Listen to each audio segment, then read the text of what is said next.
Ikun Mojaba Ibae. We pay homage to all of our spiritual ancestors from time immemorial to the present moment.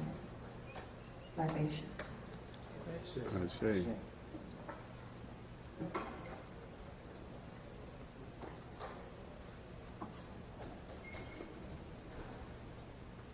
Gurus Mojaba Ibae. We pay homage to all of the gurus, all of the saints, sages, mystics, Buddhas, fakirs, also since time immemorial. We thank you. We honor you. Libations. I see.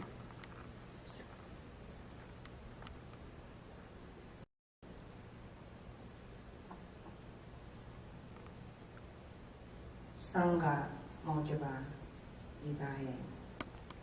We pay homage to all of the spiritual traditions, spiritual communities, and sanghas from the past to this very moment. We thank you. We honor you. Libations. I see.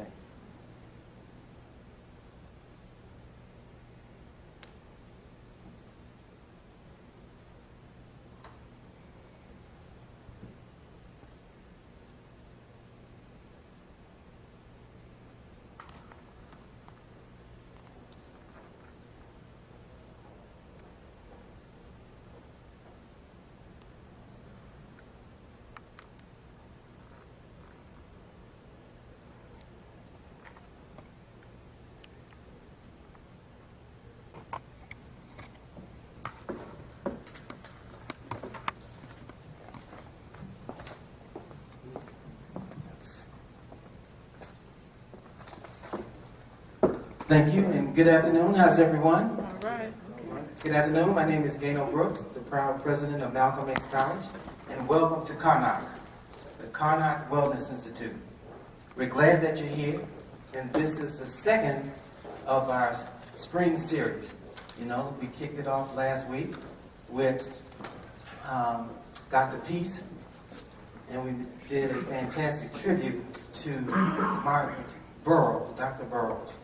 And so now we come with our seminars, and this spring series promises to be outstanding.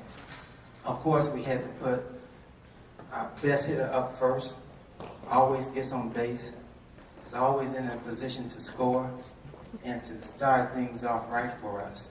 Because we take Karnak very, very seriously. Very, very seriously. And we're on a mission.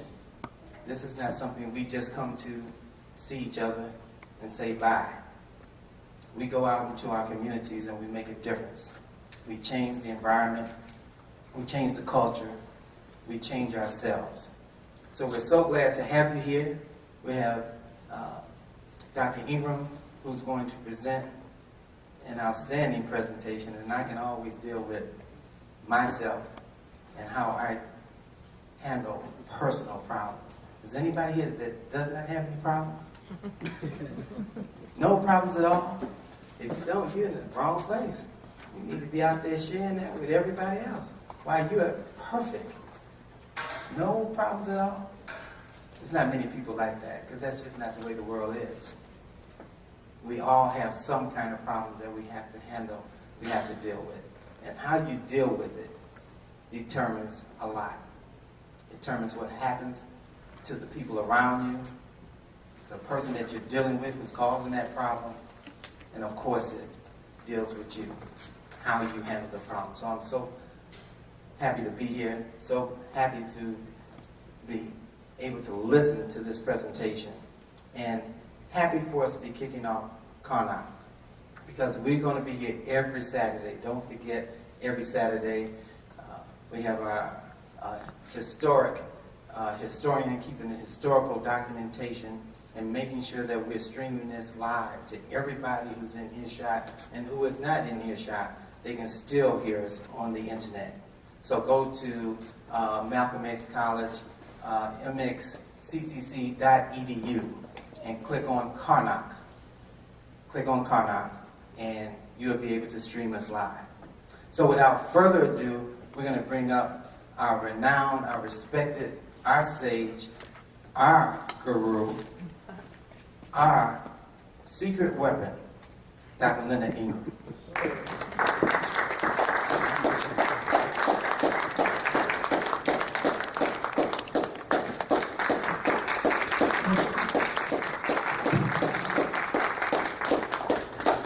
Actually, I am simply delighted that we're small. Small audiences have never bothered me because it simply provides an opportunity to move deeper into the topic at hand. And certainly today I wanted to offer you some things to consider.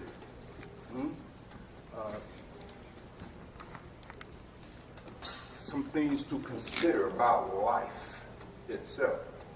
One of the founding mission statements incorporated in the creation of Karnak was to make available a different kind of education.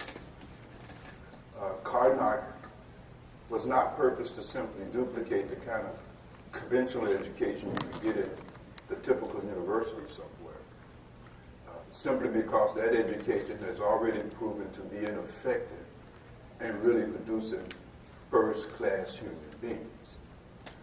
Conventional education tends to devote itself to just a further reinforcement of our own human weaknesses in the form of selfishness, greed, radical individualism, and so forth and so on. Conventional education reinforces the egoic condition, which is the problem. No matter how much technology and science is introduced in the form of a curriculum, fundamentally, none of that makes you a better human being. Oftentimes, it makes you simply more capable of acting out of your own human deficiencies. So Karnak has never been purposed to simply duplicate conventional education, but rather to provide a very different kind of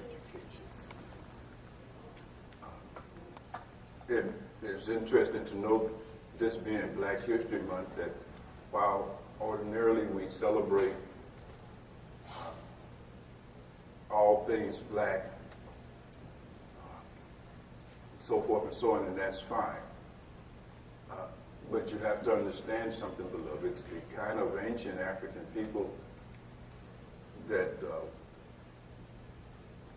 historians like Herodotus wrote about.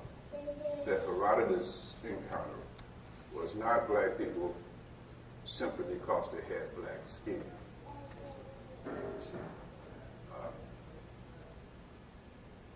What they considered to be African was something altogether different than your skin color, your cultural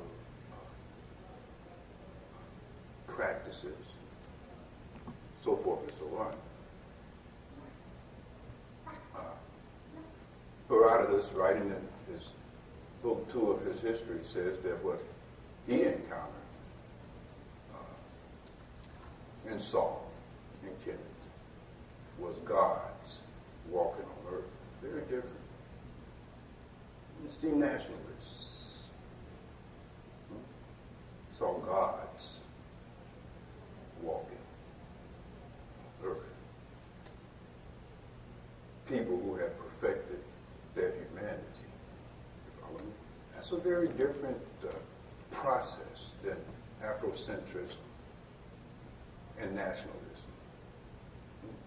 So today I wanted to, if you would indulge me, offer you some of that kind of ancient knowledge for your consideration. And it's just for your consideration. And we can have a dialogue about it. We're very small here.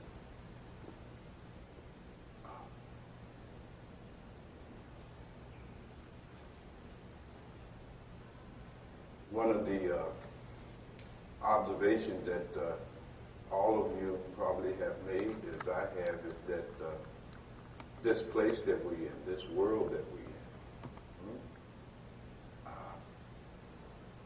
seems to be it's full of chaos. And it was the same in ancient times. Ancient African people were in pursuit of creating order in this chaos here. To deal with the problem of human existence as it really is. And if you will notice, human existence is simply a unending flux of ups and downs, trials and tribulations, vicissitudes. And our reaction to this nature of human existence has always been one of stress. So we're going to get into that a little bit because there's a relationship between stress and problem. But before we go too far, I think the best thing to do is to define some terms so that we're all on the same page. And so I'd like to ask you for a definition of a problem. What is a problem? Because we're here to talk about dealing with personal problems. So it seems to me that the first step then is to define what is a problem. No fooling. Yes, brother. It's a situation that you would like an answer to. It's a situation that you would what? Like an answer. You would like, it's okay, it's something that you want an answer to. So a lot of problems we have are problems that are rooted in our lack of knowledge.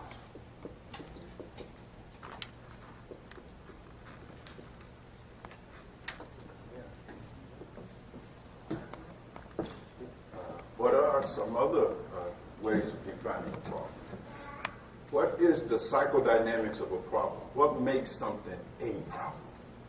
Yes, beloved. Something that disturbs you. That's what a problem does to you, right? It disturbs you. Yes, ma'am. We can't resolve it. It's unresolvable. We can't change it. I like that.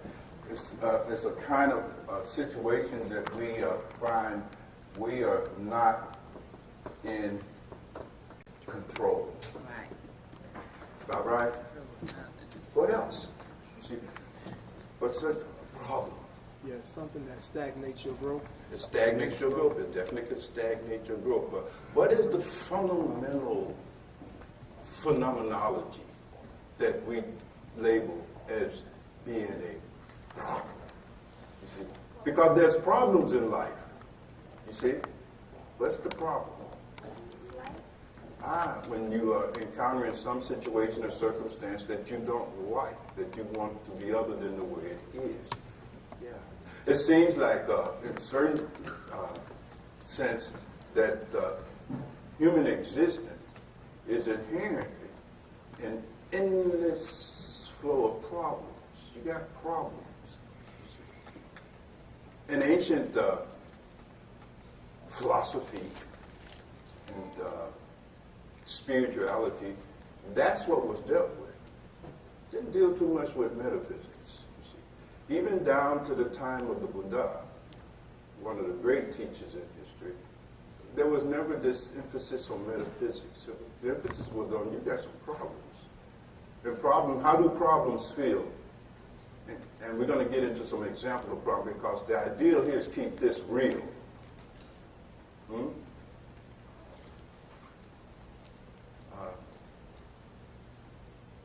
How does it feel when you have a problem?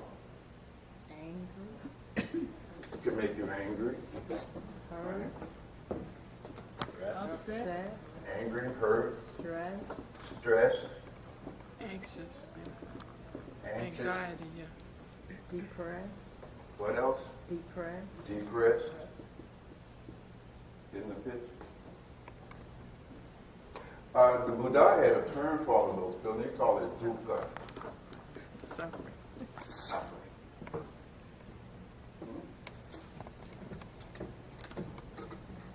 Fundamentally, life lived without a profound understanding of how it really is suffering. just don't want you to accept this argument simply because I'm saying it. Let's look into it. Let's see, is that so? And Karnak, as in all genuine context is dealing with truth, the ideal is to not patronize one another here. In Hindu culture, this kind of a gathering is referred to as satsang. Satsang means a group of people coming together in pursuit of the truth, and nothing but the truth. So we're here to find out the truth about it all. You see? Something else to say about problems. What are some examples of problems you have or you have heard others have? As President Brooks said, I know you all don't have no problem, but you probably live with people who have problems. You may be a problem, for others, in fact. But what are the kinds of problems that people tend to identify in their life? What are some kind of typical problems? Yeah, problems with a spouse or mate. I knew you were going to say that. I have problems running into it all the time. Actually, you're absolutely right. We have problems with our spouses, people in our family, our human relations in general. It is interesting to note that most of the dukkha, most of the suffering that we undergo as human beings is a kind of suffering related to our relationship suffering. Is that about right? Oh boy, we could spend days just talking about that. People spend fortunes on therapy, trying to find some relief from the dukkha that is inherent in human relationships. You see. They spend countless billions of dollars on drugs, alcohol, shopping sprees, vacation, all in the service of finding some relief from this dukkha that is inherent in our intimate relationship with others. So some people's problem that they have is with their husbands, right? Their wives. Okay, what else? Talk to me. Economical problem. Money, right? Yeah. Money. It's a problem. Because money becomes necessary to finance most of the strategies we have by which we give ourselves relief from our problems, our suffering. With money, I can buy something to drink, something to see, and so forth. Yes, beloved. You opened with saying that problem or the lack of knowledge. Could we say that problems are rooted in the knowledge that you have? Problems is rooted. The images that determines the human relationship, the image that you have. That's interesting. We'll try to weave that back in. I like that. But before we take off a little further, I just want to get a sense of what kind of problems that we have as human beings. See, there are problems that are inherent in human existence. I want you to really expand this consideration. What are some of the problems that are just inherent in human existence itself, that is universally the case? You, then that young brother in the back. Okay, physical problems like bodily. Sickness. Here we're beginning to individualize the nature of our problems. They're personal. And we got a little sense of that, but in the interest of time, and after all, this is Karnak. We deal in Sogai, deep knowledge. So you're going to have to dig deeper here than you ordinarily would have to dig in a college class on philosophy. What are some of the problems that are inherent by virtue of the human condition? Lack of knowledge, yes, but what are some of the problems? Let's define a problem as being a profound dissatisfaction with some aspect of reality. Let it sink in a minute. You have a problem whenever you are experiencing some aspect of reality that you don't like, that you are dissatisfied with. So we can't talk about problems independent of the nature of reality. Right? Because we all are born into what? Reality. How many problems you have in life will depend on how you respond to what? To reality. And there are some things about reality that becomes problematic for almost all of us. And where I'm trying to move the Sangat, this community of seekers of truth, to is, what is that common denominator? Let me get an input from that young brother. And then you I was going to say, if we just think of the insufficiency, maybe like having to always come to, having to always just provide for ourselves in our daily lives, food, clothing, shelter. Not just in the sense of money, but in the sense of maintaining daily life. Right. There's a kind of fundamental stress, isn't it, inherent in the human condition, isn't it? Is that about right? Yeah. Human existence is fundamentally stressful, isn't it? What are the stresses of human existence? Yes, we have to take care of our bodies and get food and all that. What are some of the other things about reality that oftentimes is experienced as a problem for us? Yes, beloved? That we're going to die. Ah.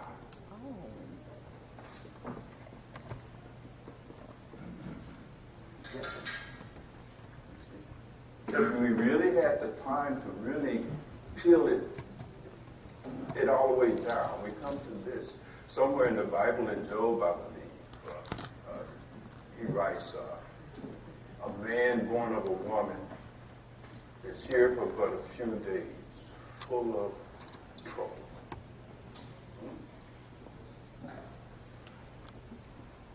What is it about the nature of conditional reality in human existence that makes it so stressful? Yes, madam? The impermanent nature. Somebody said, what does that mean? Impermanence means that nothing lasts forever. But the Buddha called anicca, impermanence. Consider it.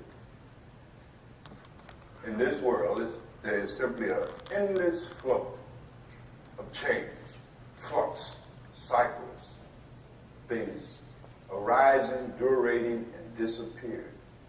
Nothing is stable here. Nothing lasts. You see, death in the widest sense of the word, meaning that everything you do comes to an end. Right? Even when you have your favorite meal, the enjoyment you get from that only lasts so long.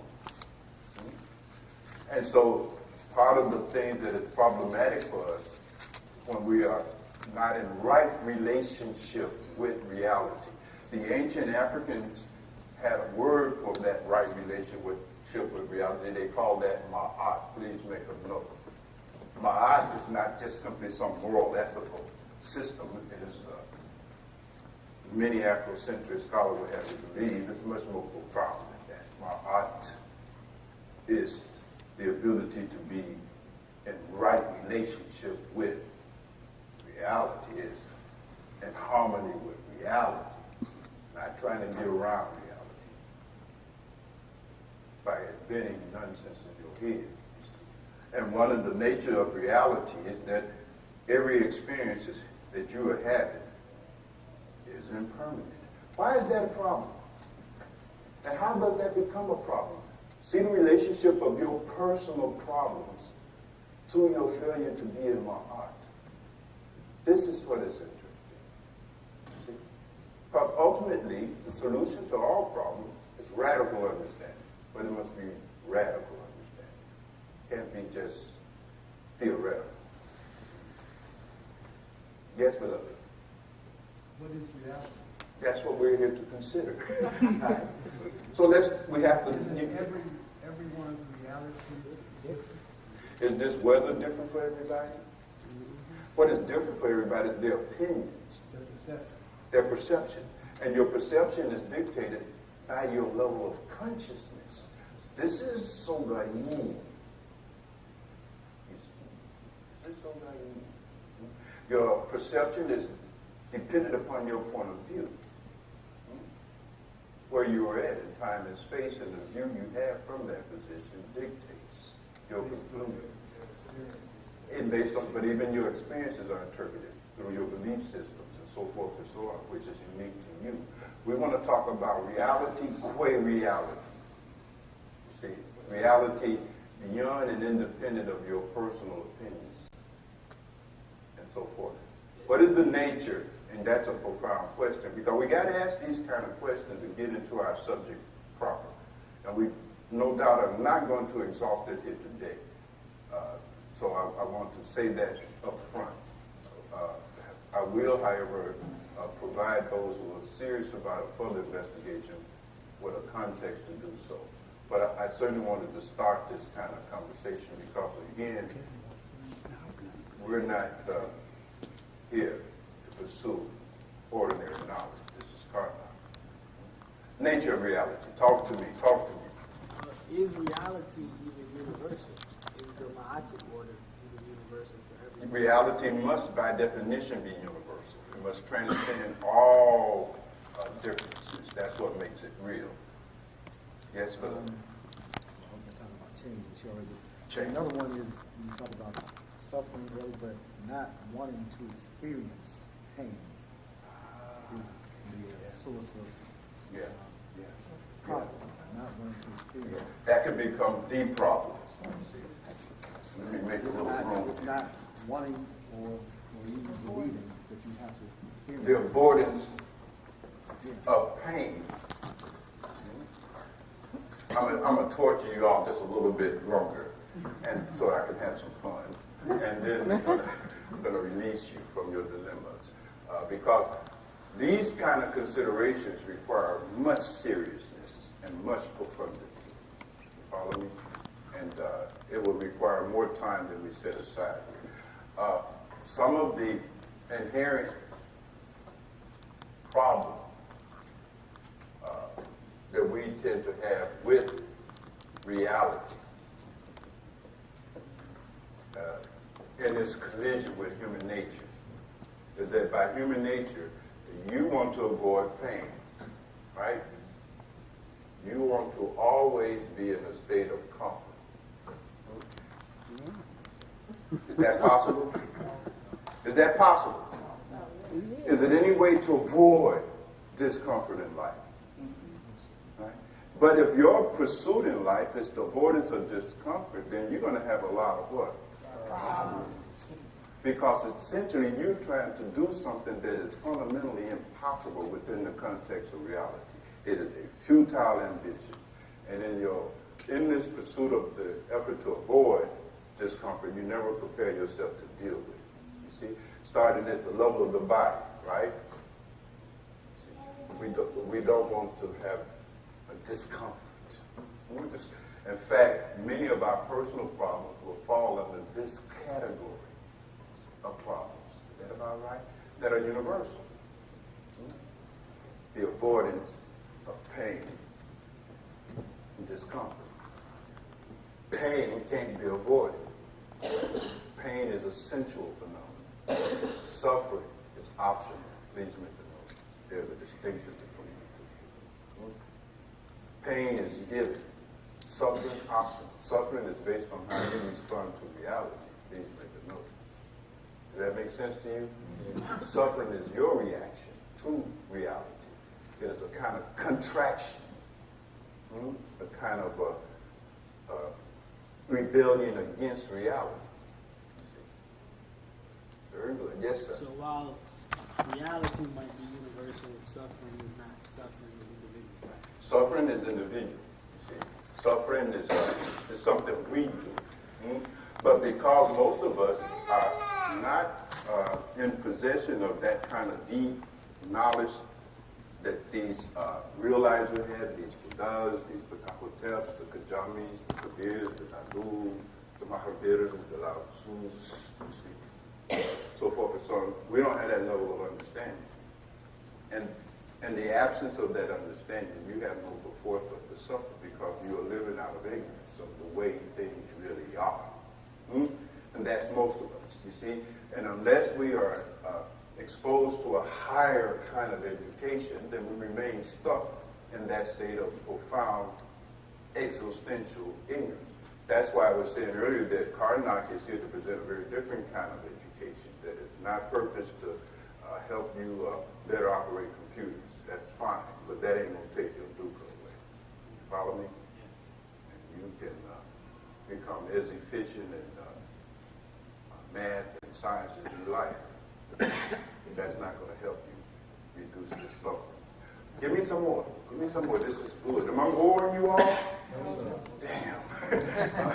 Go. My question, you mentioned some names like dukkha. I was just told suffering. Suffering. What were those sages? Sages, yes. These are the sages, the great realizers. You see, the founders of religion. You know, you look at every great religion, has its roots in a realizer. You follow me? In Buddhism, there's a Buddha. You see? In Christianity, there's a Jesus. You follow me? In Jainism, there's first a Mahavira. You see? Many of the Hindus, there's a Krishna. You see? In the African tradition, great sages exist. We don't always have their names anymore. But long before there was a Chetawa Natur, a teachings of the God, there was some man, some woman who attained the consciousness of a Tehuti. You see? It's like that, right? And then they become the source of and the dispensers of this knowledge. See? For the benefit of people like us. Because if you don't have the knowledge, then you're going to simply suffer. You see? So this is one of the categories that most of our problems that we have with reality or in life is that we're trying to avoid that which is uncomfortable. And if you would become sensitive to yourself, become sensitive to your moment-to-moment way of life and living, what you will notice is that you will simply never feeling as good as you want and need to feel. Notice that. Find out what you're up to. See, you got to find out what you're up to. Now, if you look real closely and sensitively at yourself and find yourself out, you will see that you, like everybody else down here, fundamentally what you're up to is you're trying to make yourself feel better. Is that about right? You're trying to make yourself feel better. And you're trying to make yourself feel better by acquiring things that are impermanent. Now, that which is impermanent cannot deliver long-lasting feelings of satisfaction and fulfillment by definition. Are you with me? So you take that, you eat that pizza to make yourself feel better. But the effects of eating that pizza are impermanent. Anika is the Buddha called it. It is impermanent. It's transient. It's not going to last. Right? And then again, after a bowel movement or 4 hours later, you're again feeling bad. Are you with me?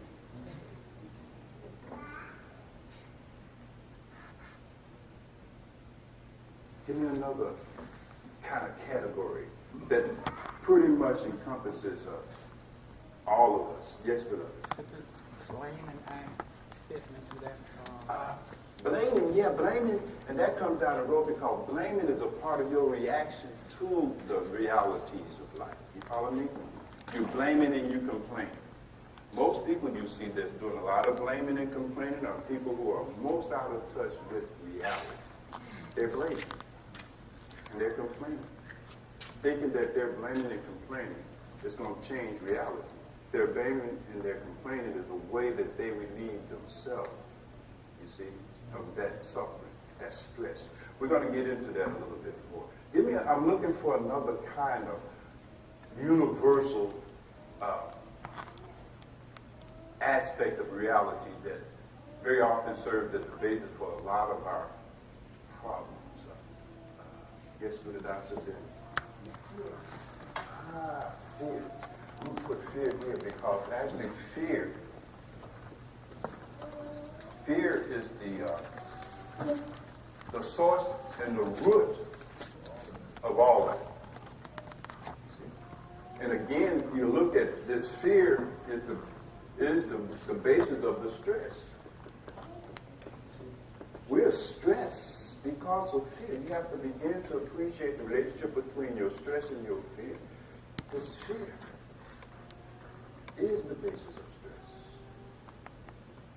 All of this will hopefully make sense as we get a little further in. And again, I apologize for kind of glossing this thing here. But I wanted to get something on the table for you to consider. And then perhaps somewhere down the road we get together and we get down to some real shots on here. So we'll come back to this. Let me quiz you a little bit more, then let's fill this out and move on. Yes, Not being able to get your way. not being able to get your way, yeah, that creates a lot of fear. And you're afraid that you're not going to be able to get your way. That fear of not being able to get your way is usually what produces your anger. Fundamentally, anger is simply your emotional response to not being able to get your way. And get your way really means control. Is that about right? To control your objective experience, right? Now look at that. You want to control your outer condition, your objective condition. Is that about right? Because your presumption is that my inner well-being is dependent upon my outer conditions. Is that about right? That's the fundamental presumption that is made by people who don't possess sogayi. Right? And so what you will do in that moment, you will try to manipulate your outer condition. Right? People, places, circumstances, things. There's 7 billion people down here. How are you going to control all of that? You can't. You follow me? And failing to be unable to control people, places, things, circumstances, events, and get your way, because in order to get your way, you got to control something. Is that about right? Yeah, right? And since you can't control 7 billion people, right? Usually you're going to have a lot of experience of not getting your way, which means you're probably going to have a lot of anger, right? Anger is another form of dukkha. It is a suffering. You follow me? Yes, Philip. Discontent. All in here? Yeah. Discontent is with what? What's the object of discontent? You see? Because we have discontent, you're absolutely right, but what are the objects of your discontent? Perception of your reality. Right. And I like your word, your perception of reality, because the presumption is that how we perceive in reality is the way reality is. Now, most of us, especially those of us who is without Sogai, you're not perceiving reality the way it is. You see, you have what the Buddha called a wrong view. You see, you are imagining reality to be that way. You see, even in physics, we understand that. You see, your physical senses, seeing, touching, tasting, feeling, smelling, your senses that's in this body cannot represent reality the way it is. See, this looks like a body, solid form. This is just a play of lights here. You follow what I'm saying? Quarks, strings, atoms, circulating. You follow me? The seat you're sitting on feels solid. You follow what I'm saying? That's just a few molecules there. The rest is empty space. But the body's too solid to feel it. You follow what I'm saying? Your senses create an optical illusion. Are you with me? You look at the sky, your senses will tell you the sky is blue. The sky is not blue. You see, you walk on the ground, your senses will tell you that this is flat. The earth is flat. The earth is not flat. You follow me? So the kind of perception of reality that you can have via your physical senses is what we call naive. It ain't the way it is. You see? So forth and so on. Let's move a little bit more, because we're going to save plenty of time for interaction, because I think the interaction is better. I don't want to just stand here and lecture, but I wanted to say a few things so that you could begin to understand the different kind of education that is being made available to you at Carlock. This is extraordinary. This hasn't happened in millennia. You follow me? This is very different. It deals with your human condition. It's not entertainment. You follow me? It's not even purpose to make you feel better. You see? It's purpose to awaken you, to open that eye of Heru so that you can see it as it is, and then get into my outward reality and bring your problems and your suffering to an end. You see? It's a very different phenomenon. Let's look at another one. I was saying, had I bored you yet? Trying my best. Boredom is another kind of universal class in which a lot of our problems could be subsumed. Boredom. Just boredom. Have you noticed that? Again, remember I said earlier that you're always trying to make yourself feel better emotionally. That's because you're trying to avoid boredom. Boredom doesn't feel good, does it? Suffering is it. You get bored. Fundamentally. Is that about right? Boredom is one of our problems. Loneliness go along with Yeah, you got it, my friend. Loneliness. And out of that boredom and loneliness, you move into a relationship, right? Fundamentally, the motivation that moves into a relationship is to relieve yourself from this boredom and the loneliness that is inherent in boredom. Is that about right? So you go get married, right? And you're relieved of your boredom for about 6 months. After that, now you're bored with the person you're with. You follow what I'm saying? The relief is temporary, you see? Boredom is one of our biggest problems, how to handle our boredom. That's a problem. You know, what should I do? What can I do? I mean, you have to come up with all kinds of interests in this and interests in that, you see. You have to come up with all kinds of stimulation strategies. And some of those strategies we use to stimulate ourselves become stimulation addictions. We got to do that to keep ward off boredom. You follow me? A lot of drinking, drugging. You follow me? TV, man. Yeah, you got to turn that damn TV on. You know, you're not even watching the TV, just the idea of having it on comforts you. Boredom. That's a problem. See, this is inherent. See, in life, there will be discomfort for everybody. Nobody can avoid that.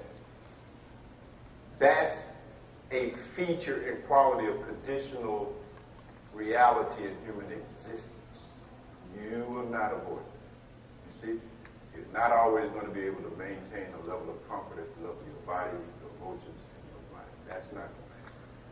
That's not reality. That's fantasy. You see, one of the first things you got to understand, this ain't Disney World. This ain't Disney World. You're not in Disney World here, right? And this is not utopia. You follow me? And you're not going to live happily ever after. That's in TV land, right? This is the reality of where you're at. You got to understand your real condition that you are really in, and not replace that with your imagination of the condition that you're really in. You have to see it as it really is, and then get in my heart. So boredom, and we can talk about those as we go along. We've already talked about the other one, doubt. Because that's what the absence of knowledge produces in you, is doubt. Is that about right? Doubt is a sign of the absence of knowledge. Hence, you want to seek knowledge.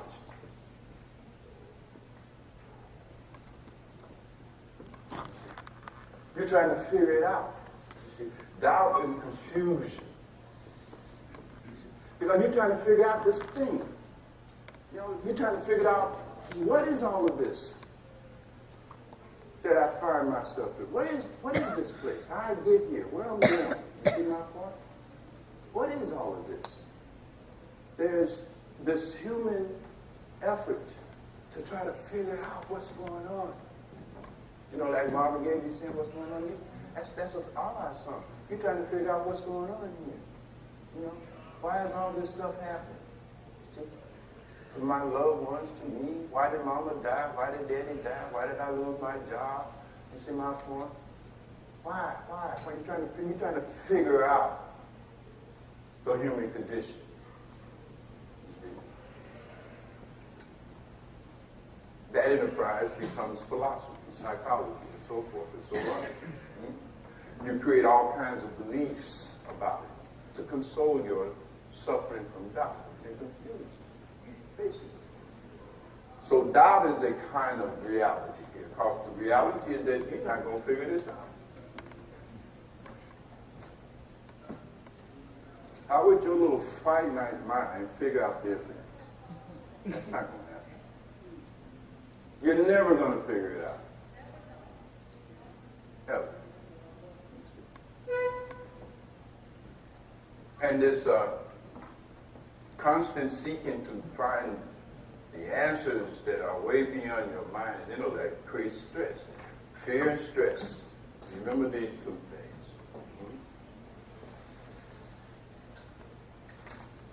Discomfort, boredom, doubt.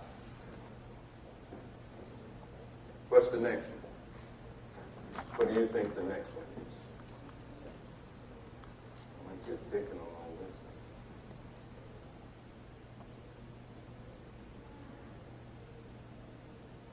Come on, black people.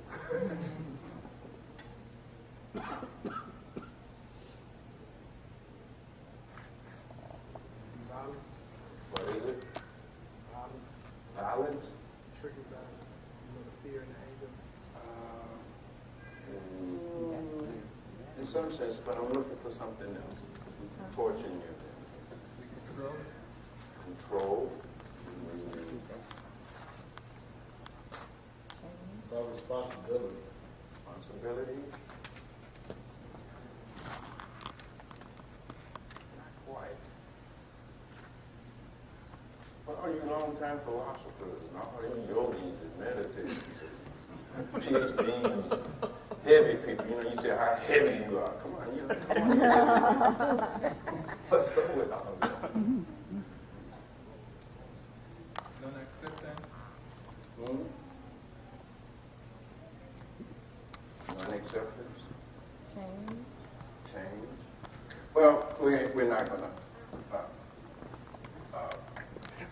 slay you. The key is over here is anxiety. Your anxiety. Fear. That low grade of fear that is always there's an undercurrent, always going on. Fear. Because that is a natural response to this great mystery. You don't know what's going to happen here. Right? And anything can happen to you. Right? We mentioned death, right, as being one of the core and foundation of these kind of anxiety, existential anxiety. And the thing about that is that when you know that that which you call me is mortal and going to die, that very knowing has become the basis of anxiety, fear, and stress. Don't you think? The biggest problem in life, not its vicissitudes, the biggest problem, you're going to die. Fundamentally. And that produces a continuous low-grade anxiety. You're going to die. It's the problem of all problems. And the ancestors in all spiritual traditions, therefore, focus on how to deal with that reality. You see my point? You deal with that reality. That's reality. That's the problem. Deal with that. And then all other problems fade into insignificance, don't you think? So with that rather long introduction to our topic today, I want to now start filling in the blanks and getting into the details. And looking into the process by which these kinds of problems of human existence can be overcome, to be transcended. That's the whole purpose of a spiritual process.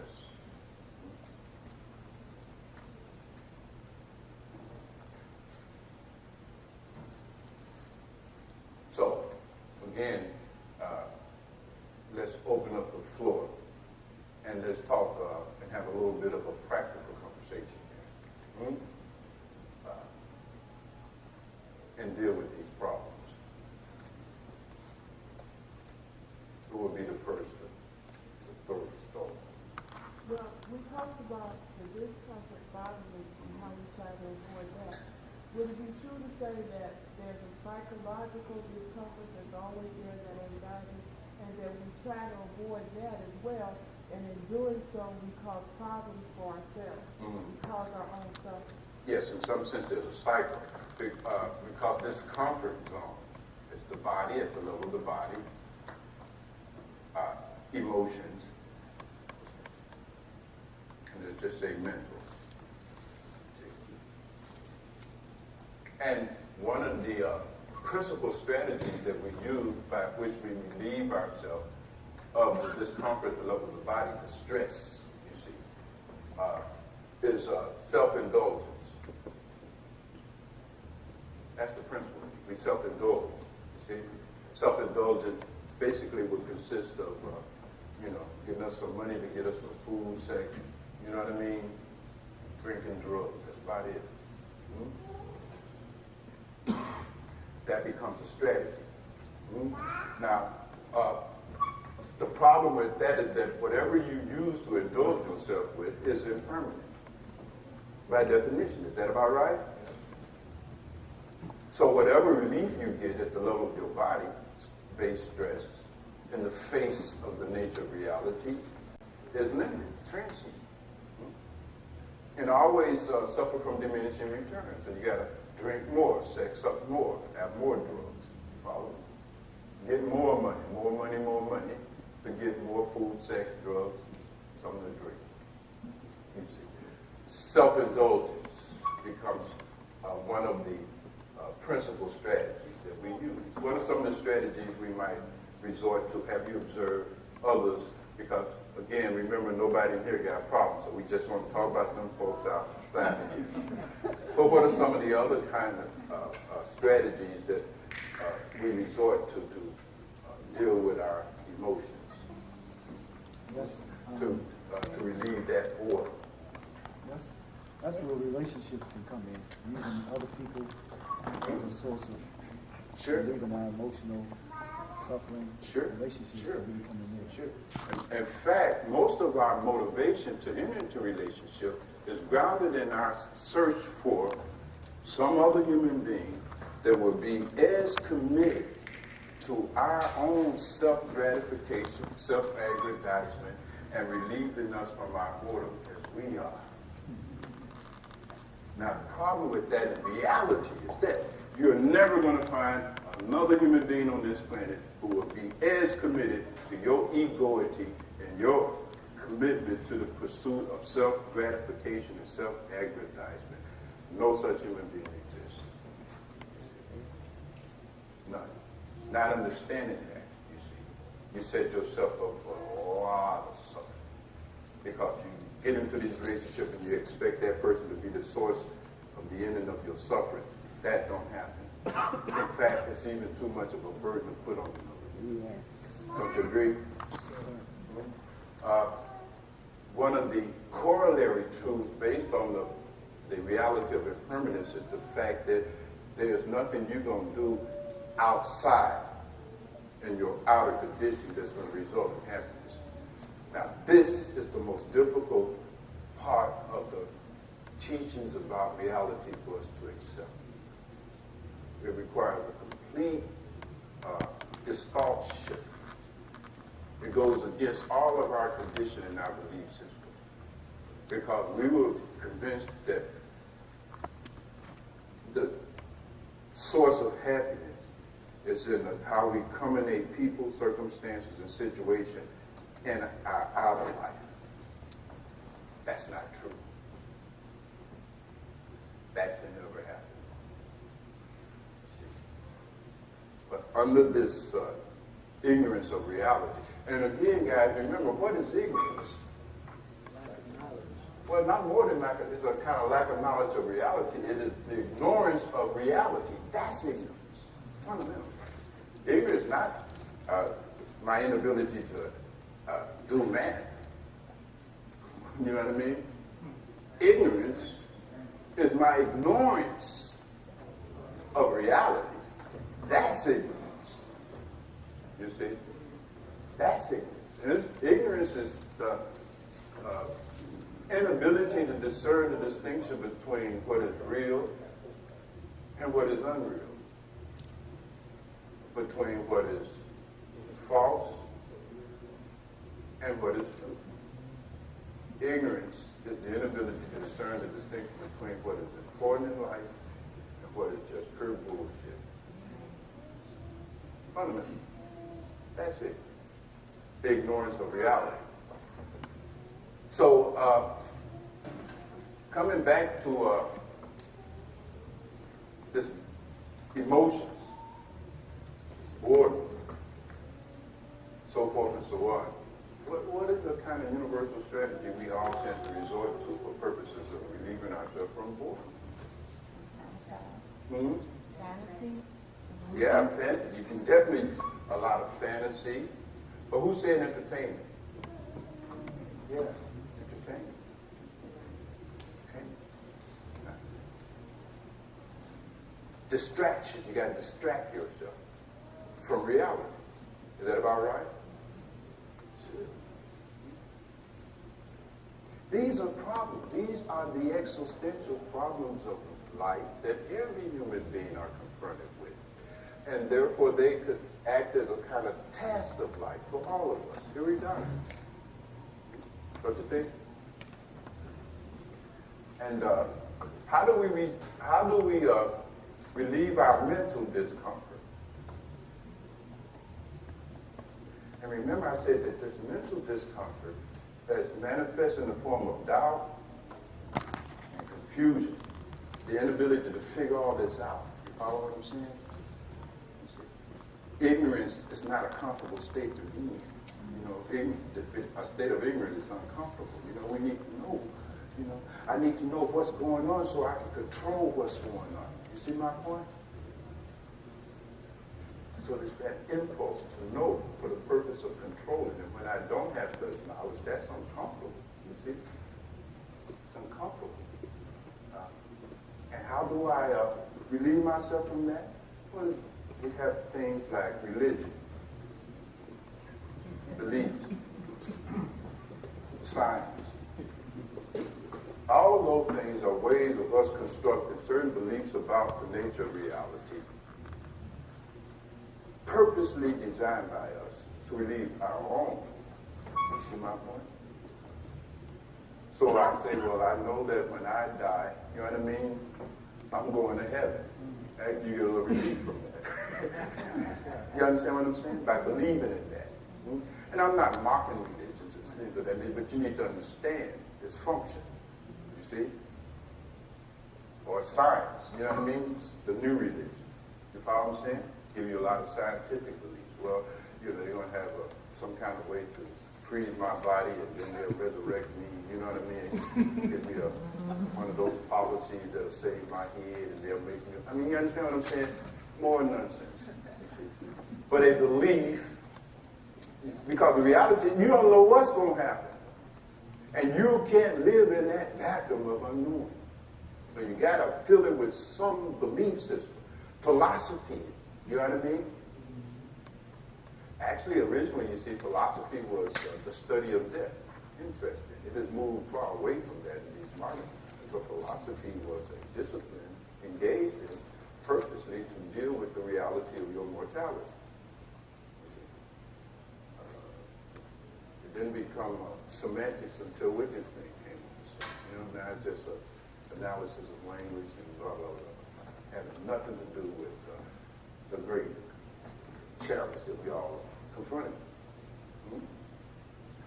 So, yes, you were saying that this discomfort can be experienced on all three levels. See, what you got to do to get something out of this, you got to start introspecting yourself. Right? See, again, this is not purposed to be a kind of class and social analysis. You know what I'm saying? You need to be sitting your life in the palm of your hand, looking at it. Because you, like every other human being, are confronted with this reality. There's not a different reality out for any of us. All right? Problem is you're going to grow old, you're going to get sick, and ultimately you're going to die. That's the problem. And you're going to lose everyone and everything in your life.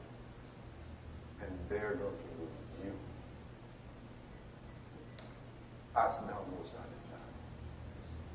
That's reality. Not just what you concocted in your imagination somewhere. That's reality. And if you don't deal with it, then you're going to have some problems. You have problems because you have to deal with it. So how do you deal with it? Do we just have to... That's the question now, right? But I want to make sure everybody convinced we got these problems. Now get out of denial. Follow what I'm saying? Get out of denial. Denial is not useful. Right? Drop egos. Then we can move into addressing that issue. How do we deal with that? The process.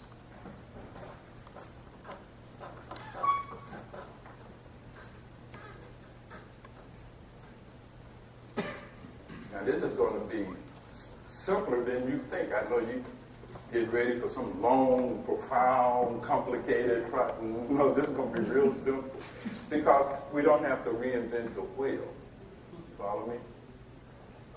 The means by which we can bring our dukkha, our suffering, our problems to an end, has been worked out by these great realizers for millennia.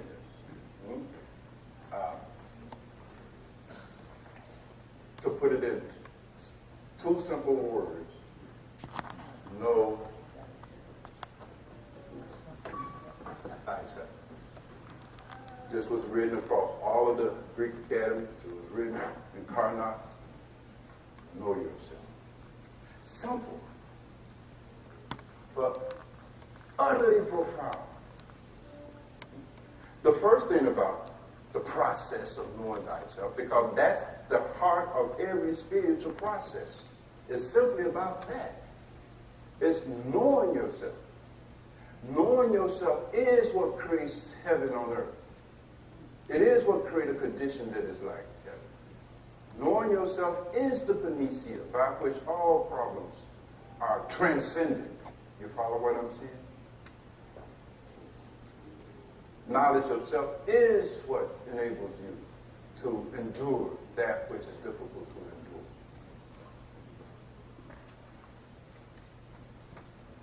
Knowledge of self is the means, is the process. Now we unpack that. Now the realizer, the seers, those architects of that which was much greater than the pyramids, much greater than the Sphinx. That's little stuff. Small potatoes. See, something built to entertain the public. You know what I mean?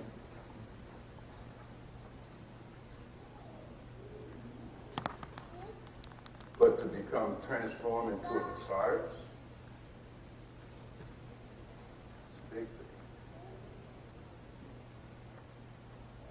lot of this marvel at the pyramids. You marvel at these people are gods.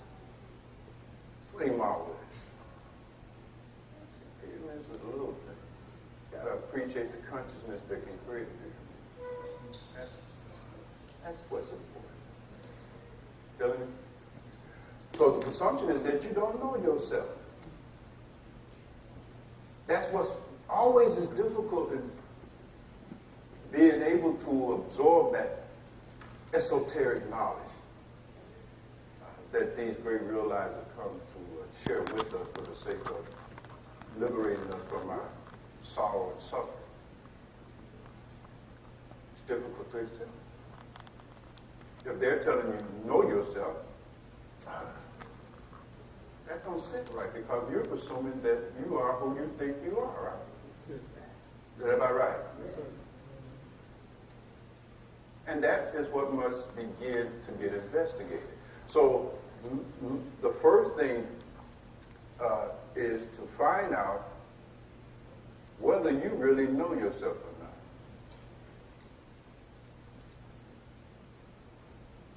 Are you really who you think you are and what you are?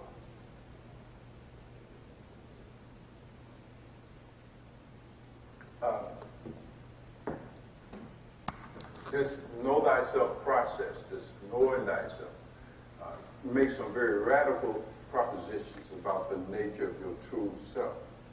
First thing they tell you, because you say, notice the way you say, I know myself. Who are you? Well, I'm a man, I'm a woman, I'm this person, I'm that person. You will make reference back to your body, your history, your biography, and things like that. And it said, no, that's not who you are. You see? And then that argument goes back and forth, but maybe over time you get worn down and you begin to consider the argument. It said, no, you haven't inspected the nature of your own very being. You see? That's superficial. Many more are simply convinced they are who they've been told they are, who your mama told you you are, your daddy, who society. You are who somebody told you are. No. You're not who somebody told you are. The people who are telling you who you are don't know who they are. That should be suspect to you. About right? No? See, this is the foundation of that radical transformation of one's fundamental sense of self and who they are. They tell you that, okay, first and foremost, they knock out all of those references to your sense of who you are. They say you're not the body. You're not the mind. You are only consciousness itself. Well, depends on the culture you're in. Some would say you soul, spirit, etc. But definitely not this body mind. You see? That's the proposition that's put to you. Whether you can process that, embrace that, understand it, comprehend it, will determine whether you will succeed on the spiritual path or not. Fundamental. See? Fundamental. You don't know yourself. And knowledge of self is the highest knowledge. If you don't know who you are, fundamentally you're ignorant. And you will suffer. Now try to appreciate this. Ego, the problem they tell you is your ego. Your ego is what keeps you from knowing who you are. And ego is this false sense of self. But as long as you remain identified with this false sense of self, you cannot, by definition, come into the recognition of your true self. Are you following my argument? This false sense of self, this ego self, the ego mind. And what is this false sense of self made out of? It is made out of the conclusion that you have come to about yourself. It is made out of what they call your so-called self-esteem.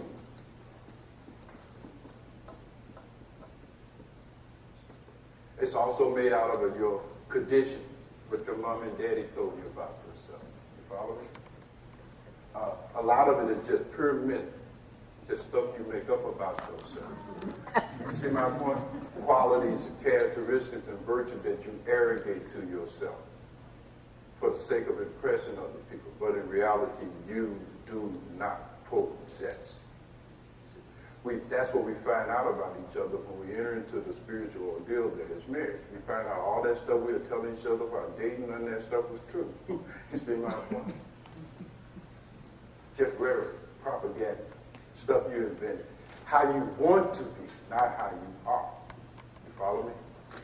Ego is this false sense of identification. You see, that's a kind of psychological definition of ego. And so the process means that you got to break your identification with your body-mind. And in order to overcome your identification with the body-mind, you have to overcome your ego, this false sense of self, based on your identification with the body-mind. Now the question is, why is that so important? Right? Now think about it. What were some of the bases of our problems with human existence? We said that it was one of the fundamental ones that we're going to die, right? But what dies? But what if you're not the body? Then do you have any problem with the body dying?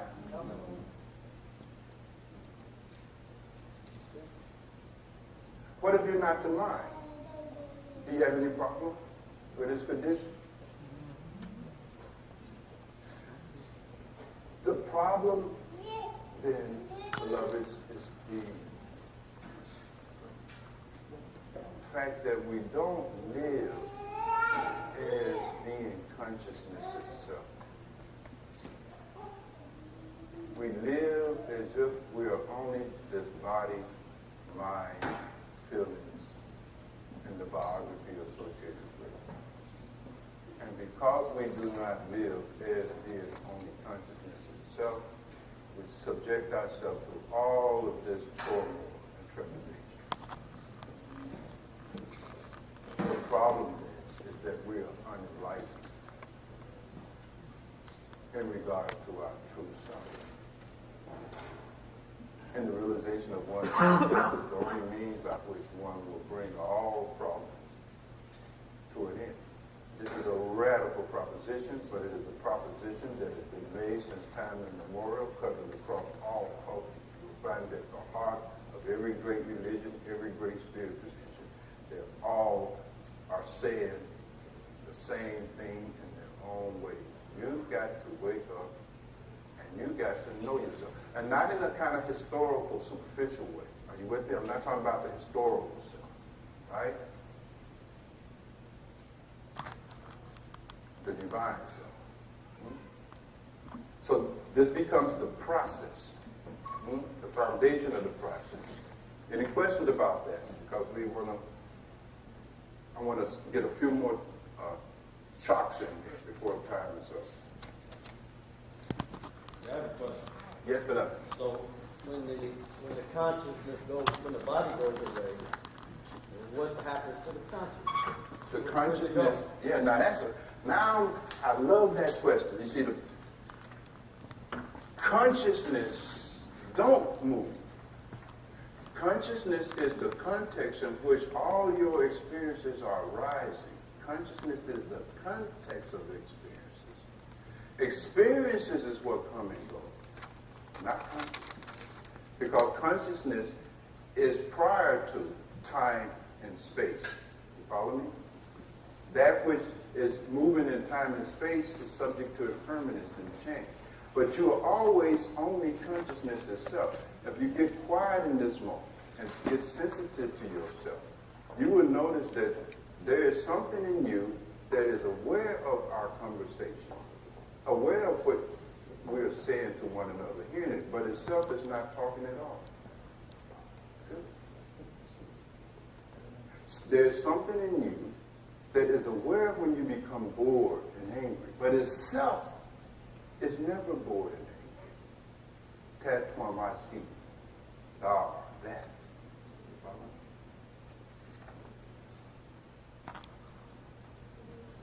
It was aware when you were a little boy, a little girl, was aware of you. But itself was never a child. Pure awareness. That's what you are. That is what you must come to recognize. In the Chabad spiritual tradition, they call it pratyabhijanata, the recognition of self as only consciousness itself. And when your identification of who you are shifts back to it, when you recover this sense of self, true self, you see, then what is the problem? You see, bodies come and go. Minds come and go. Just like you're not afraid to go to sleep. Are you afraid to? Well, maybe some of you are afraid. When you go to sleep a lot of times. But, you go to sleep, you're not terrified because you don't disappear. You follow what I'm saying? But notice in your sleep, there's no identification with your ego. This ego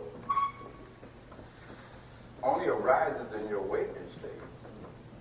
Have you noticed? When you are in a deep, dreamless sleep, there is no identification with this body. Do you cease to exist? And when you really look at it, because these are the three fundamental modes that you experience. Wakefulness, sleep with dream, and then deep, dreamless sleep. And you can inspect those. And you'll find that in this waking state, you see, the Jagrata state, that's the state that you have all these problems. You know what I mean? Because of your identification with your body and mind. You see? Since you call this me, you become totally preoccupied with this body and mind. What they're doing to me. I'm going to do this. I'm going to do that. You become self-possessed, egoic, selfish. You follow what I'm saying? All about me. You follow me? But when you go into a dream state, for instance, there may be a dream body, but sometimes that dream body is a bird. In the dream, you're a damn bird. You know what I mean? You're not, in any case, this thing, you see. And you're watching. You notice in the dream state there's more of a witnessing kind of thing? Have you noticed that? That witnessing self that is watching the dream, watching yourself in the dream. Is that about right? Stay with me now. Look into your dream. You see? In your dream state, very often there's a little distance. It's like you are witnessing what you are doing in the dream, right? Seem to be two birds, right? And both of them are you, right? And from there, you can go down into deep dreamless sleep, or Suzuki, right? And there's no you at all. And then you say, well, for one, I ceased to exist. No, something was there to know that you didn't dream about anything. How could you know you had no dreams unless there was some consciousness that nothing was happening? Are you with me? Consciousness is always already the case. Good thing about it, you don't have to do nothing to be conscious. Isn't that interesting? You don't have to think yourself into a state of consciousness at all. It simply always already is the case. One, the elimination of drugs. You can get rid of drugs. You know what I mean? Alcohol and any mind-altering substance, because you're trying to go beyond mind. You see, you're trying to get a clear mind. You're going to have to first you got to get your. It's almost like Jacob's ladder. First, you got to get straight at the level of the body. Then you got to get straight at the level of your emotions. Then you got to get straight at the level of your mind. And then there's that possibility for you to recover the experience of your true self. But you got to get straight here. You see my point? That might involve dietary practices, so forth and so on, depending on which spiritual tradition you're going to. Emotions, you got to get rid of all of the negative emotions. Anger, lust, greed, and passion. You see, the so-called moral life has to become the case, so forth and so on. All of this is work. The mind, you got to train your attention. The key component in this process then is what you do with your attention. It's what you do with your attention. Because think about it. All experiences that you have require you paying attention to them. Without attention, you have no experience. Your experience is where your attention goes. Are you with me? So the training of attention, that becomes meditation. That's the domain of meditation. So meditation becomes a key component in the sadhana that ultimately results in the recognition of your true self.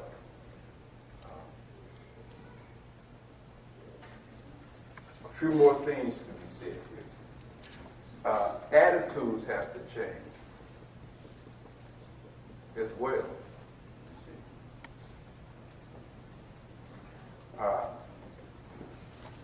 Instead of you spending all this time, energy, and attention trying to manipulate your outer conditions for the sake of being happy and relieved of stress and so forth and so on, you have to reverse that process, right?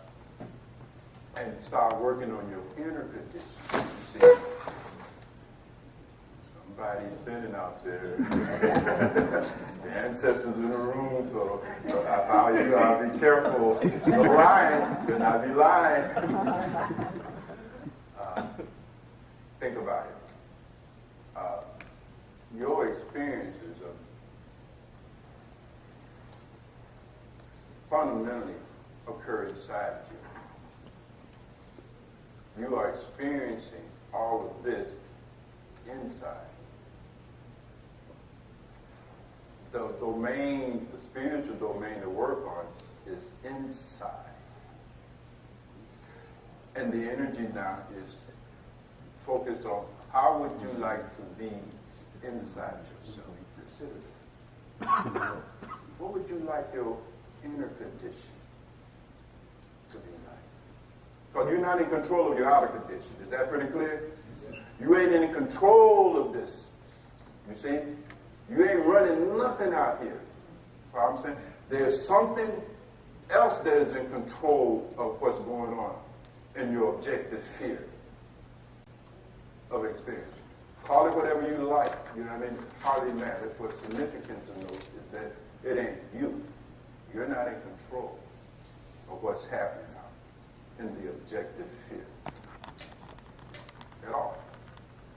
In fact, it's when you experience not being in control that your ego rises. Because the ego wants to be in control. Have you noticed? Because by being in control, I can protect myself from the vicissitudes of life, from those things about reality that I don't like. I can protect myself if only I had enough control. Well, this is futile. You know what I'm saying? Your ego is not going to protect the body from dying. Come on. It's not going to protect the body from getting old and sick. It's not going to protect you from becoming a feeble mind. Ego is impotent. You follow me? It just don't know it.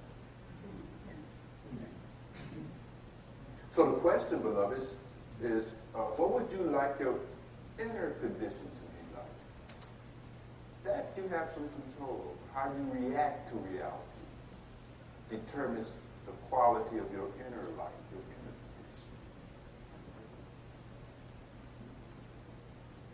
In some sense, you see, on the way to this enlightenment, and this is what enlightenment really is. You see,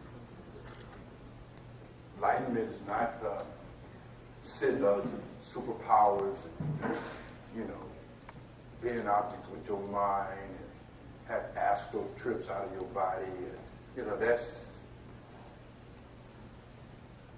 that's mediocre.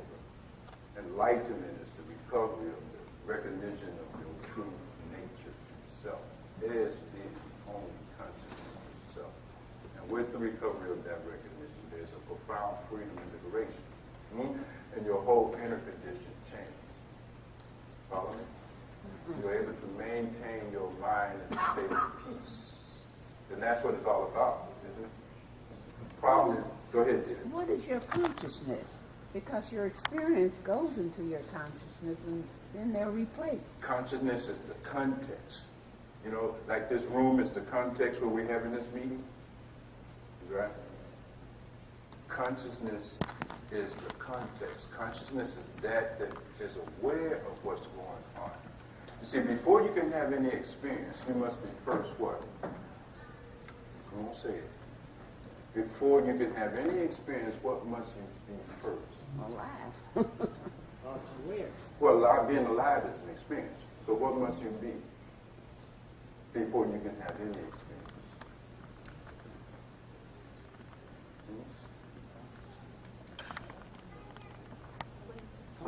Conscious.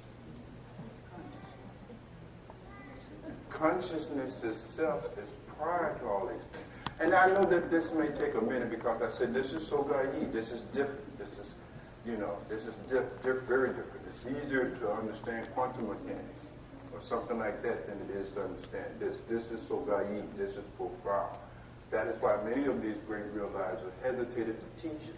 In the ancient Kemetic mystery school, very few were admitted because they knew that this thing is so deep, so profound. You see? Who will understand it? You see? There wasn't that great motivation to teach it. It was just like in the days of the Buddha. The Buddha says, this Dharma that I'm teaching is so deep, so gaber, so profound. Nobody's going to understand it, and I'm not going to waste time teaching it. Well, something like that has always been a part of every great tradition because this is really profound.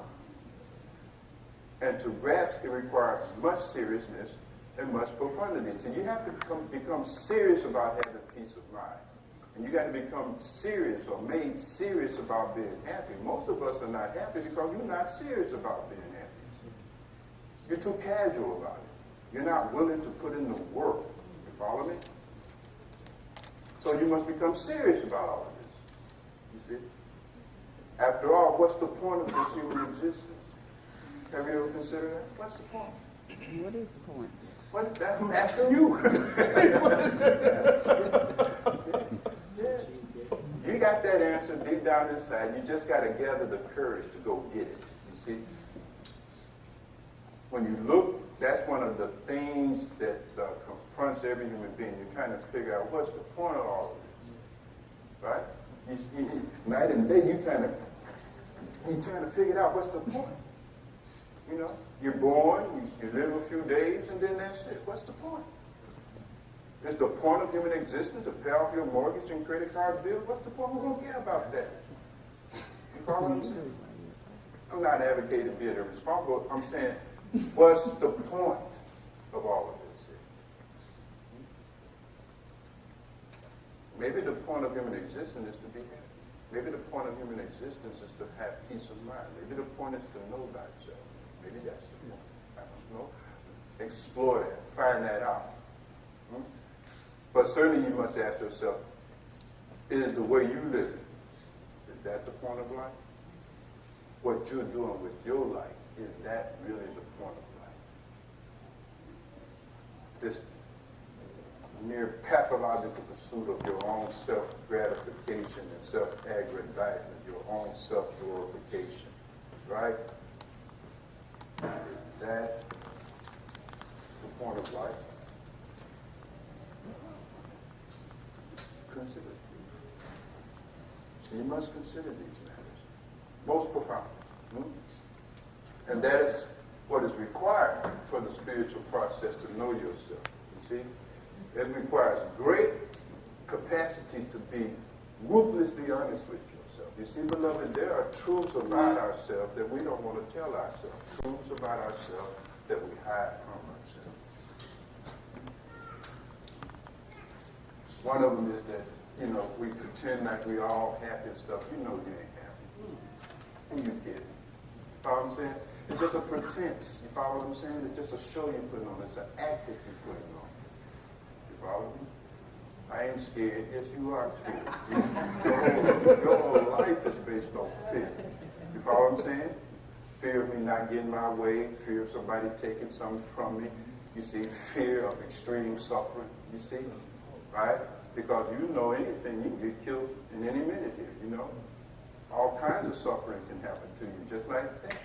You know that. So there's that fear there, you know. But we walk around pretending we fear this, that. That's all in that. We have to acknowledge our true condition. That becomes the motivation for transforming it. Otherwise, what's the motivation to transform? So it requires a great deal of honesty to really break free of the gravity of our ego, you see, and come into an authentic life and really deal with these things, you see. Question. Yes, Philip. How does rejection become a mindset? The rejection? Where life is Expand a little bit. life is filtered through rejection. Expand that a little bit more. Well, you're so afraid of a situation where you don't even bother to try. Yeah. Because to try is to fail. Absolutely. And see, that's getting into the psychology of problems. You see, because we've been looking at it from the spiritual level coming down. Now that's at the psychological level. And people begin to develop a psychology of problems. You see, a mindset. And that problem mindset very often lacks vision of what is possible. You follow me? And so it says that this is impossible. Therefore, I won't try it. Rejection, the fear of rejection, is based on your identification with what? Who you think you are. Is that about right? It's ego-based. You won't have a fear of rejection without there first being this ego. You see? It's ego.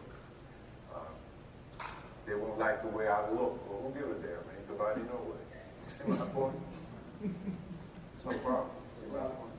But where you are identified is going to determine how you live.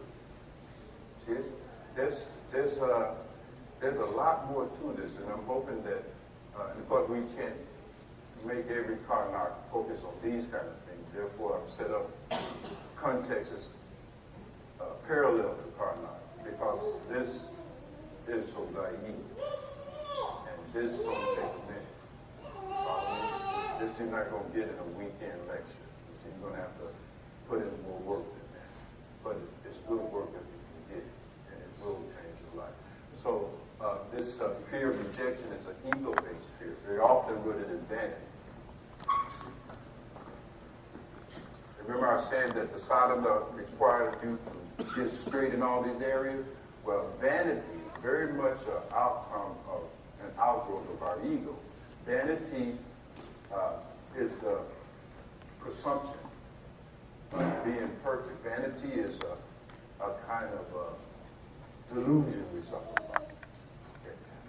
Vanity very often houses the beliefs we have about ourselves. Now, what you were talking about, beloved, is based on the beliefs we have about ourselves. This has to look, you have to look into this. What do you believe about yourself, besides the fact that you're the body, mind, and so forth and so on, you know? You also have certain beliefs about that self, that body, mind, self. What are your beliefs about yourself? A lot of the beliefs we have about ourselves has been inherited from our parenting, isn't it? You're a smart little girl. You're a bad little boy. You ain't going to be nothing like your daddy, and so forth and so on. We internalize these beliefs about ourselves, right? Our beliefs about ourselves determines what we feel is possible for our life. What's possible for your life, according to you, is going to be driven by and based on your beliefs about yourself. Are you with me? And if you look at your life carefully, if you look at it very carefully, your life is exactly the outcome of what you believe was possible for you. That's so naive. Your life is exactly how it is based on your beliefs about yourself and what you felt was possible for you. So you never went to finish your school because you didn't believe it was possible. You never started a business because you believed it was not possible. You never got married is because you thought it's not possible. You know what I'm saying? Forget what's on the surface. That's just rhetoric talking. Yeah, I want to do this, I want to do that, you know. That's just talking. You know what I mean? That's just social misrepresentation of yourself. It's basically what you believe is possible about yourself. So now you got to look into all of this because this ego and ignorance of self is much more profound than the mere identification with your body mind. It's an identification with your beliefs about yourself and a whole lot of other things. But you got to insist. Now, what if it says that I believe that nobody loves me? I'm not loved, right? That's self-contempt. There's a lot of that, right? There's people who feel that they are worthless, see? And nobody will love them, right? And because they believe that about themselves, see, they would not even make the attempt to move into a relationship, right? Because all they're going to do is reject me anyway. Or as you were saying, a fear of rejection. Very often the fear of rejection is because you're too dependent on other people for your sense of worth and value. You're scared. You know what I mean? You're scared. Your ego is so fragile. You can't handle criticism. It will destroy your fantasy about yourself. It gets very deep. Yes, Alonzo, you can have the last question. Just So what state of mind is comatose? And can you... comatose. You know, I have Christina, we have a segment built into our rite of passage for coma, right? Let me tell Alonzo, you come to Clemente, we'll get you straight on that. Here's what a comatose state is. And I'm just going to start with an elementary response to that. You're in a coma to the degree that you don't realize the consequences of my actions. To that degree, you are in a state of coma. Consequences of one's actions. See, there is karma.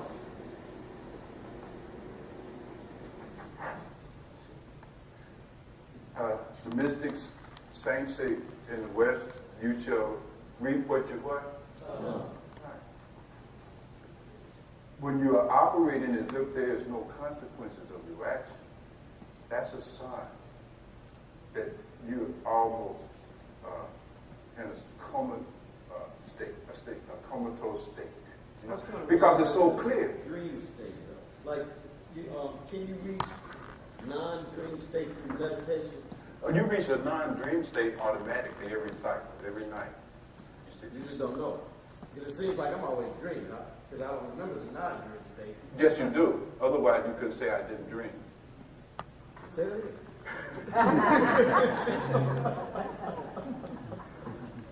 So your question was not about coma. Your question was about consciousness in its various forms.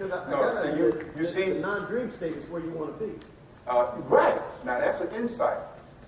What you really rather be, more than anything, is asleep. Because when you're asleep, there's no mind. So think about it. When you wake up, your mind goes into a perpetual state of thinking. Like, Thinking. And what are you always thinking about? How to protect myself. How to avoid those aspects of reality that I don't want to happen to me. How can I avoid pain, sorrow, sickness? How can I make people do what I want? You're constantly thinking. You see, that thinking is stress-based. If you respect your normal, ordinary way of thinking, you'll find underneath that's stress. You follow me? Fear and stress is driving how you think. So you're always thinking, how can I make myself feel better? How can I make myself feel better? What am I going to eat tomorrow? What am I going to eat next day? You know what I mean? You're all out of the That's stressful. That wears you out. When you go into susupti, or deep dreamless sleep, there's no mind activity. Mind shuts down. Are you with me? Or it doesn't shut down. Attention withdraws beyond the mind. It goes past the mind. And whenever your attention it's free of the mind. The experience is peace. Bliss. You won't ever find peace of mind in a mind. Right. You can get rid of the mind. Never. Yeah. Can't be done. Peace of mind never occurs in the mind. It occurs beyond the mind.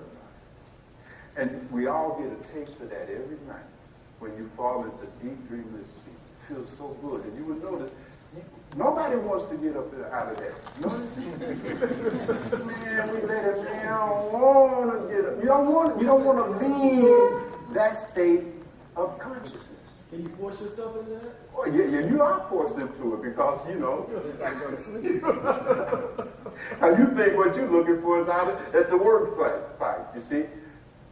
But naturally, when we fall into that state of consciousness, susut, we don't want to leave that state. It feels so good. So you have to be right on it. So that is what we want. So that is possible. Now that's the spiritual process gives you that experience while wide awake.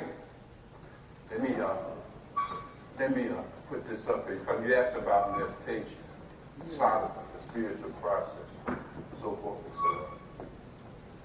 So there's Jagra, the waking state, right? Then there's Swapna, the dream. Then there's Susupti, dreamless, right? And then there's the fourth state. Almost nobody gets there. You see, nature gives you access to this. You got to work to get to the next one. It's called Turiya. Turiya, the fourth state, right? In this state, right, there is this peace that you experience in deep dreamlessly, except you are conscious. You're actually able to, how do I put it? The experience you have here in the Turiya state, you're able to carry it throughout all your other experiences. You see, you are able to abide in a state of peace, even with the mind running. You follow me? Even with the body moving. Clean the body, clean the mind, clean the...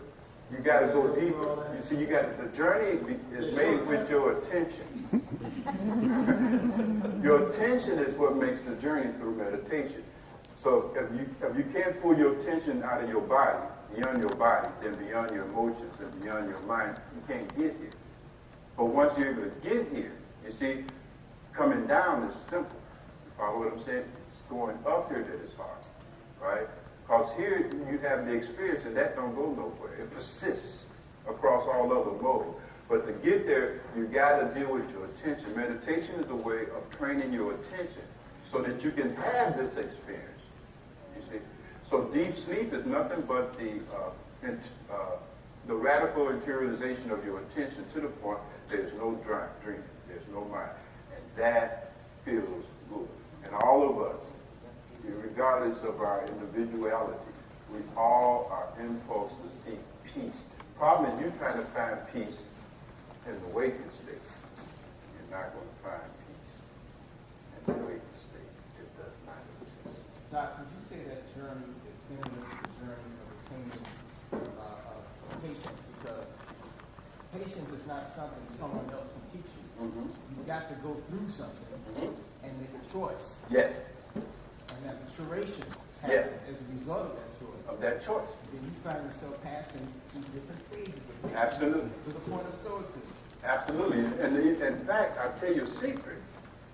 And this is it's 5 o'clock, so those who I fail to interest, you may leave. The truth of the matter is that when you begin to embark upon this process of really coming into peace, and peace is always the prize, because you'll notice in all cultures we talk about peace. Hotep means what? Peace. Shalom Aleichem. Peace. Assalamu Alaikum. Peace. Namaste. Peace. Peace. But peace is an experience that you have beyond thinking. And to have any experience, you need attention. And exactly as you say, once you make that choice to get serious about having peace, because nothing happens until you get serious. The spiritual path, the path to peace, the path to happiness, has never been made available to superficial people. It's not for them. For them, you have conventional institutional religions and philosophy and that kind of thing. You see? This is not for them. You follow what I'm saying? This is the way of the warrior. This takes courage. This is for the tough people. But if you got that kind of seriousness, if you realize that the point of life is that if I'm not happy and find peace, what's the point? Nobody's going to give a damn about you paying your mortgage. Who cares about that? You follow what I'm saying? Nothing. You see? And when you drop dead, you're not going to be celebrated, you see, for more than a couple of years. You see, you're going to be a picture. Most of us going to be a picture on a man. What will you devote your lifetime to? It becomes the issue, right? No fooling, no kidding now. You follow me? So when you make that decision, beloved, now you're going to have to develop some real patience, some real tolerance. Now, all of those things that we talked about before, you're going to have to go through boredom like you've never seen before, you see? The spiritual path will require you to encounter boredom and discomfort. Sitting in meditation for 3 or 4 hours, that don't feel good, you see? People say they want to be spiritual until they hit that process. Then they find out they don't want to be that spiritual. When they require now to transcend those negative states of mind, you see, where they're required now to cultivate compassion and love, which means they got to give up their option to cuss somebody out when they're cussed out, and they don't want to give up that option. Are you with me? They don't want to become that spiritual. When becoming spiritual rubs up against and get in the way of their self-indulgence and their self-aggrandizement and their strategies for relieving themselves, that's too spiritual. So then they want to talk themselves into a spiritual condition. You can't talk yourself into a spiritual condition. They want to read a book and voila, be transformed into a Buddha. You ain't going to become no Buddha reading no book on Buddhism itself. You follow what I'm saying? I'm just telling you how it is. You see? It ain't for those who are lazy and don't want to do the work. But what you get in return is the supreme understanding. And your inner condition now is maintained in a state of peace. And that's a wonderful thing, to be able to be at peace in yourself no matter what's going on around you, having no need to manipulate anything. Anything that happens is all right for it to happen, because we have reached a state of mind and peace that cannot be affected, period. You see? You know, it was to abide in that condition, whether wake, sleep, you know what I mean? It never leaves you. That's worth it, don't you think? And if you don't think it's worth it, then that's not to pursue the spiritual path. Go ahead. Do your game. It's your life. You want to piss it away, piss it away. But it's a profound matter. So at some point, this life that you are living gets more difficult. But that's all right, because you're not running no more. See, before we run, right? You're running from your suffering. Spiritual life, you put your arm around. See? Conventional life, you're running from pain. Spiritual life, you know, you go through it. What you want is on the other side of that pain. Very different mindset. Hence, very few people at any time achieve that state. Very few. Very few. Very few. Most are going to settle for talking about being spiritual, reading about it, you follow what I'm saying? Emoting about it. You see? That's why every Tom, Dick, and Mary was not admitted into the partner. No, it wasn't even intended for every Tom, Dick, and Mary. Follow me? At all. Some of the most brilliant people contemporary to the mystery system were not even permitted to enter into it. People people like Pythagoras, many of the Ionic philosophers, Thales, Axiomanus, and so forth. Yeah? This is the real deal here, you know. It ain't feel-good history going on in Cardinal. You follow what I'm saying? Being black should never be enough for a black person. You follow what I'm saying? It's consciousness. All right, I think I wasted enough of the rest of the time. No, sir. Thank you very much.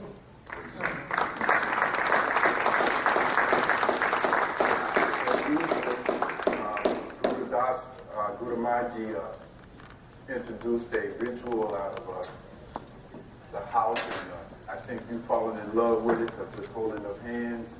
And one of the things we always do in our own Sangha is we touch one another physically, because words can't do what a touch can do. So I'll let the President have a few closing remarks and then put us into a mood. And I think you have some music for us there. We can all stand up and let's make our circle. Thank you all for being here. We'll make our circle. Dr. Ingram has laid something on us today. This is really tremendous what we're doing. This is really Karnak Wellness Institute. What we learned today is how to be well. If we really listen and learn to open up our hearts, we really learn how to be well. And the learning was that we can't be well from the outside. Nobody from the outside can make us well. We have to know thyself. So until that happens, you have to keep coming out Karnak to learn. Once you learn that, then you don't have to come anymore. When you know you have thyself, you don't have to come to Karnak anymore. And then you can go out and teach others. Or you can come back to Karnak and teach the rest of us. So let's keep learning. This is real heavy because this is Black History Month. There's so much to learn about our history. It's an election coming up. A lot of turmoil in the community. A lot of division. A lot of people saying bad things about us, about each other. And we can't let an election about a city change us as a people. We can't do that. We cannot be negative towards each other. So this was a great kickoff, Dr. Ingram. We have some other great lectures and seminars coming up. We have to keep studying, and we have to really begin to learn and know thyself. That was a powerful piece, Dr. Ingram. Thank you so much. Thank you, everybody, for being here. We have to transform ourselves before we can transform the society. So before we go out trying to change others, let's know thyself, and let's really be sincere about what we're trying to do. We're not just coming here to feel good at the end of the lecture, but to change ourselves so we can make a difference in our community. So thank you all for coming. See you next Saturday at 3 o'clock. Thank you so much. Now we're holding hands. Do we have some music? We have some music, and the theme of the music is to learn how to be happy, that you simply exist at all. Particularly those of us who have been fortunate enough to get this precious human body. You look at this place and look at all of the millions and millions of forms that life has taken. You see, almost a negligible number of those forms are human. This human form is the greatest gift that can be given to any life ever. So be happy that you're simply here. And that'll make a lot of your problems disappear. Fair enough?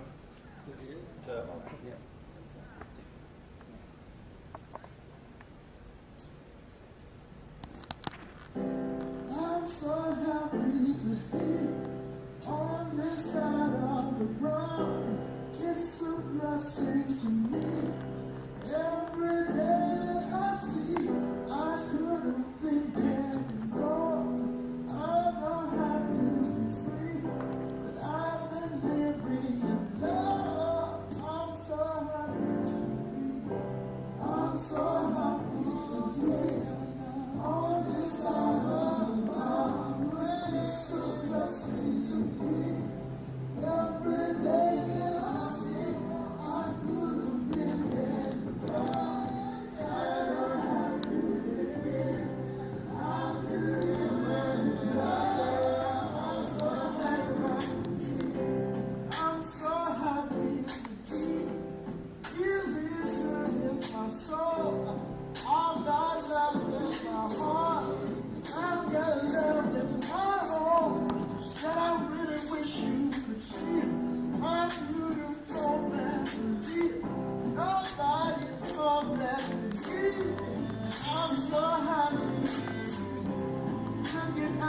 so silent.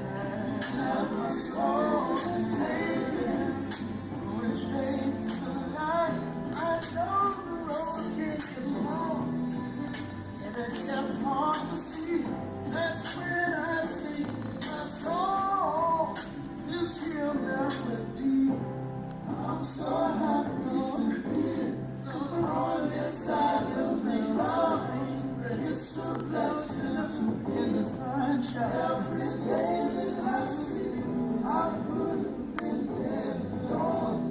I don't have to be free.